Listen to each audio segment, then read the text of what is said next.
What's up, boys and girls? This is SPITLOGIC, and today I'm going to finish my review of Marvel's The Defenders.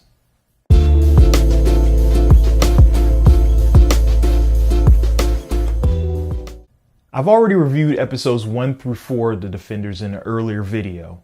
I'm going to put the link either down below or maybe somewhere around here. So if you don't know, The Defenders is a culmination that is airing on Netflix. It's a culmination of the Iron Fist, Daredevil, Jessica Jones, and Luke Cage. I enjoyed episodes 1 through 4 a lot. It was a lot of cliffhangers. It really kept me involved. It kept me wanting to go to the next episode. And then I got to episode 5. So, not to say that this is a bad series, but episodes 5 through 8, once the team got together, there were a lot of things that were happening, and it felt like it could have ended a lot sooner. It could have only been about 7 episodes. I felt like 8 was a magic number that they were trying to go with. It was just some scenes that kind of dragged out a little bit as we got towards the end. There were a few conversations, a little bit of dialogue between some of the supporting characters that really did not have a place in there for me.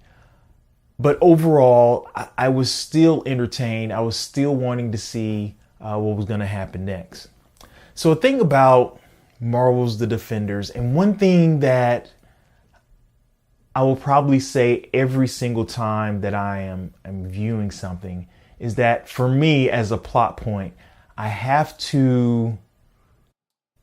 understand that you're not going to kill the star. You're not going to kill the main character.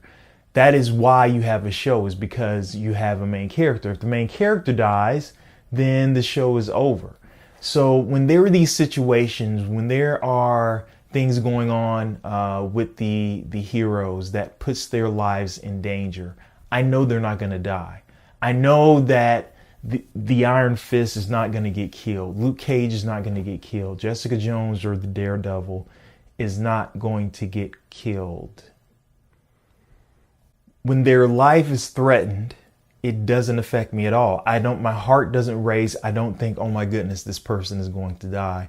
I think to myself, what's going to happen at the last minute to get this person out? Or what's going to happen afterwards, to bail this person out? I can look past that. I understand that it is the way scripts are written. You have to feel like the main character is in danger. But at the same time, I'm thinking back towards the Jessica Jones TV series, and that, in my opinion, was the best one. It wasn't the best one because of the action in it. I would probably give that to Daredevil.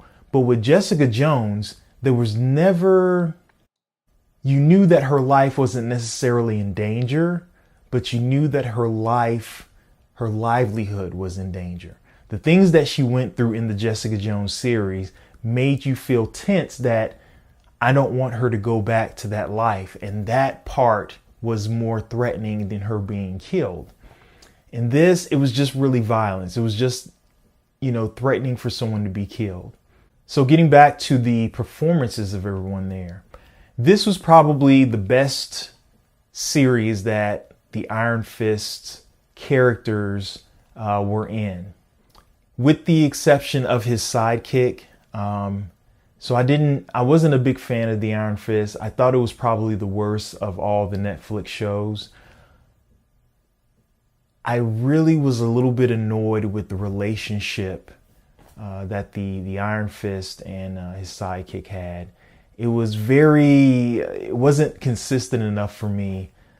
She would go from being a very strong, independent, badass master of martial arts, and then become really giddy and really emotional, like a little girl. It was a very strange flip-flop dynamic that I didn't really enjoy. And in the scenes that she was in, I just felt that. I felt that kind of flip-flop where at one point she would pull out her sword and she would kick some butt, But then there'd be another scene where she's just moping and whining to herself. I'm going to say that that goes for all of the supporting characters that were in this series. They were all in a single building in the police station. There were a few interactions that were, noteworthy that I enjoyed, but there were certain times and certain moments during the series where they would just stick to the supporting characters. And I'm like, let's get back to Luke Cage. Let's get back to the Iron Fist. Let's get back to these guys kicking some butt.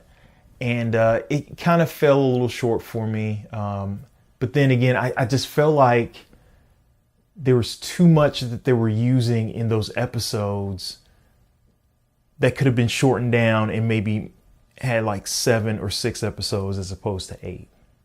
I can tell you that one of my least favorite parts about this show was the ending. I did not like the way it ended.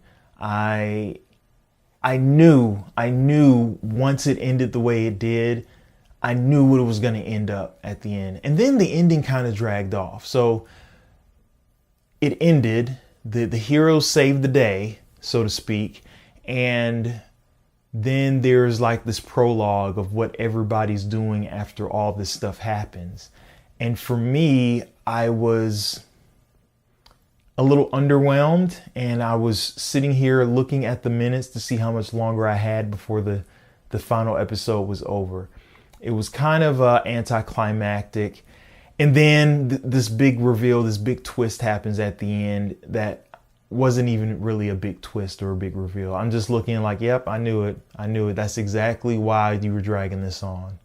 So that's me kind of ranting, kind of going into the things I didn't like about it. I did enjoy this. It was really good to see all 4 of those characters together. It was good to see their worlds mesh together. And in particular, I want to see Luke Cage and Iron Fist do their next season together. I want to see the 2 of them working together. I think they will make a really great team. And it's based on the comic book, so they already make a really good team. I'm really curious to see how the relationship between Luke Cage and Jessica Jones pans out if they do follow, the canon of the comic book series. I wasn't too sold on the Elektra character, and the same thing goes for the Defenders. Her character wasn't really as important to me. The things that she did didn't really warrant me to find her intimidating or to find her consistent enough. She wasn't like Sigourney Weaver's character. She wasn't really, when you think about it, she wasn't like any of the 5 fingers of the hand. Their characters were very single-minded, very, very direct, and very determined in who they were and what they were doing and what their purpose was. I felt like with Elektra, her character kind of teetered between being a badass and then being confused at the same time. There was no real internal struggle going on with her, and it just didn't feel appropriate. And the way that Sigourney Weaver portrayed herself as the main villain, you saw her be a little vulnerable, a little human. She was humanized, and she was stern, she was direct, but she was also very humanized. So I felt like Sigourney Weaver's character was probably the best. And I'll go along with that with all of the members of the 5 Fingers. I think they did great performances. They really sold their wiseness and their ability to talk things out. So all in all, I did enjoy it. I would like to see maybe a season 2 of the Defenders, but I don't know exactly what would warrant a season 2. Maybe something dealing with the Kingpin. Maybe when he gets out of prison, maybe something escalates and all the members of the Defenders have to deal with him. I don't know. I'm not really sure. Or, maybe Marvel picks up another character, or Netflix picks up another character and does a show with them. Or, through the Punisher and through, these other seasons, maybe another threat comes. I really hope they don't go with the hand again. I don't want to see anything else that is purely focused on the hand, with maybe the exception of when Luke Cage and the Iron Fist team up. So those are my thoughts. That's all I got. Let me know what you think.